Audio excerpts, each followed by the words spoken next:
আসসালামু আলাইকুম। কেমন আছেন সবাই? কাছে কিংবা দূরে, দেশ কিংবা দেশের বাইরে যে যেখানেই আছেন, আশা করি ভালো আছেন, সুস্থ আছেন। অনেক দিন ধরেই ঘরে বসে থাকতে থাকতে একদমই বোর হয়ে গেছি। আর ভাল লাগছে না একদম ঘরে বসে থাকতে।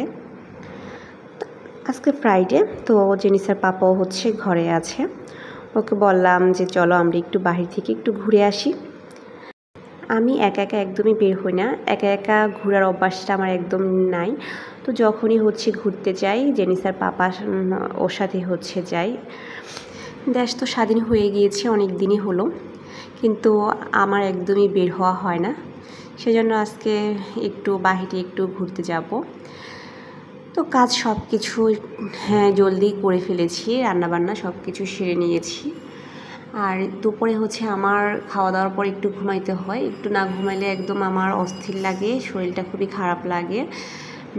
সেজন্য সব কিছু করে খাওয়া দাওয়া করে একটু শুয়েছি। একটু রেস্ট নিয়ে তারপর উঠে রেডি হয়ে নিয়েছি। রেডি হয়ে আমরা বাইরে ঘুরতে গিয়েছি। তো বেশি দূরে যাই না, কাছেই গিয়েছি। জেনিস এই জায়গাটা খুবই পছন্দ করে, সে এখানে আসলে ও ট্রেনে চড়তে পারে। সেজন্য আপনারা আগেরও ব্লগে দেখেছেন এই জায়গাটা। জেনিসটা সবচাইতে বেশি এই জায়গাটাই বেশি পছন্দ করে। ও যখন ট্রেনে উঠে তখন ওর পাপা মাঝখানে এভাবে দাঁড়িয়ে থাকে, মেয়ে যাতে না পড়ে যায় সেজন্য। সে তো মহা খুশি। তো যাই হোক, দেশ স্বাধীনের পরে এই প্রথম বের হয়েছি, ভালোই লেগেছে। পরিবেশ একদমই নীরব ছিল, কোনো ঝামেলা নেই। আমাদের দেশের অনেক ভাই ও বোনেরা এই বাংলাদেশ নতুন করে গড়ে তোলার জন্য অনেক কষ্ট করেছে। আশা করি ওদের কষ্ট বৃথা যাবে না। ইনশাল্লাহ আমরা একটা নতুন বাংলাদেশ দেখব। দেশ দ্বিতীয়বার মতো স্বাধীন হয়েছে, সেজন্য নিজের কাছে কেমন জানি একটু স্বাধীন স্বাধীন ফিল হচ্ছে। খুবই ভালো লাগছে আসলে। আর আমার মেয়ে তো এদিকে কোনটা রেখে যে কোনটা দিয়ে খেলবে সে খুঁজেই পাচ্ছে না।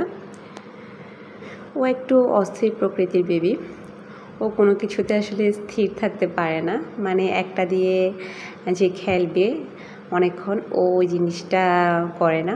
ও একবার এটাতে যাবে, একবার ওইটাতে যাবে, এরকম দৌড়াদৌড়ি করবে। তো এই যে স্লাইডারে খেলার পর তার আর বেশিক্ষণ ভালো লাগে না ওইটাতে, এখন চলে গেছে আবার অন্যটাতে। তো সে এখানে যায় একটু, ওখানে যায় একটু, তো এরকমই করে। আর জেনিসার একটা ভালো দিক ও যেখানে যায় সব বাচ্চাদের সাথে খুব সুন্দর করে মিশে যেতে পারে। অনেক বাচ্চারা আছে না, কোথাও গেলে কারোর সাথে কথা বলতে চায় না, মিশতে চায় না, খেলতে চায় না, কিন্তু জেনিসা সবার সাথেই মিশে যায়, সব বাচ্চাদের সাথে খেলতে চায়। ওর সব কিছু নিয়ে খেলাধুলা শেষ হয়ে গিয়েছে, এখন বাকি রয়ে গিয়েছে দোলনাটা।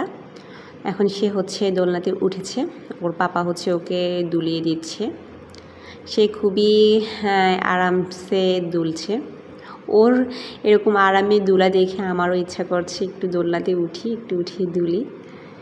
আসলে ছোট থাকাটা যে কি শান্তি, যখন যেটা ইচ্ছা হয় ওইটাই করা যায়। আর আমরা এখন বড় হয়ে কিছুই করতে পারি না, যখন দুলতে ইচ্ছা করলেও দুলতে পারি না, কোনো কিছু করতে ইচ্ছা করলে আসলে কিছুই করা যায় না। ছোটোকালটাই সবচেয়ে মজার। তো ওর পাপা যখন দোলানোর পরে ও বলছে যে মামামকে দুলানোর জন্য। তো এখন আমি ওকে ধাক্কা দিয়ে দিচ্ছি আর কি। আর আমি ওকে আস্তে আস্তে ধাক্কা দিই, ওর এটা হয় না। ও বলে যে মা তুমি পারো না, জোরে জোরে দাও। জেনিসা এখানে খেলাধুলা করার পর আমরা একটু বিকেলের নাস্তাটা সেরে নিলাম। এখানে আজকে আমি ফুচকা নিয়েছি খাওয়ার জন্য, আর জেনিসার পাপা চিকেন শর্মা নিয়েছে। জেনিসাকে একটা ফিরনি দিয়েছি, আর অরেঞ্জ জুস দিয়েছি। জেনিসার পাপা আর আমি খাবারগুলো শেয়ার করে খাবো। চিকেন শর্মা আমি হাফ, জেনিসার পাপা হাফ, এরপর ফুচকাও দুজনে মিলেঝিলে খাবো, এই আর কি। তো নাস্তা খেয়ে আমরা বাসায় চলে যাচ্ছি। বাসায় যাওয়ার আগে জেনিসার দাদুর বাসায় আমরা যাব। তো ওর দাদুর বাসায় যাওয়ার ভিডিও আর করি না, কারণ আমার শ্বশুর শাশুড়ি আসলে এসব ভিডিও এসব পছন্দ করবে না, সেজন্য। আজকের আকাশটা অনেক সুন্দর, সেজন্য একটু ভিডিও করে নিয়েছি।